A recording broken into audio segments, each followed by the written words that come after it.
बात करते हैं मुंबई महानगर पालिका चुनाव की। यह मुंबई महानगर पालिका में कुल 228 वार्ड हैं और हम अगर बात करें मुलुंड की तो वहां पर कुल 6 वार्ड हैं। 2 वार्ड ईस्ट में है और 4 वार्ड वेस्ट में है। देखा जाए तो यहाँ पर शिवसेना और बीजेपी दोनों का गढ़ माना जाता है, लेकिन शिवसेना वर्षों से वहां पर राज की हुई है।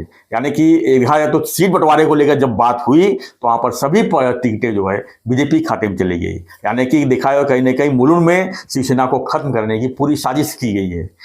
पिछले चुनाव में अगर हम नजर डालें तो शिवसेना और बीजेपी अलग अलग चुनाव लड़ी थी, लेकिन शिवसेना कुछ अंतर से जो है पीछे रह गई थी और उसका फायदा बीजेपी इस बार पूरी तरह से उठाते हुए सारे वार्ड के टिकट अपने कब्जे में ले लिए हैं। अब इसका परिणाम ये देखने को मिल रहा है कि शिवसेना पूरी सख्ती के साथ सभी वार्डों पर यानी 6 वार्डों पर अपक्ष उम्मीदवार खड़े किए हुए हैं और बीजेपी को कड़ी टक्कर देने की तैयारी है। यानी यहां पर अब विपक्ष का कोई सवाल ही नहीं उठता है।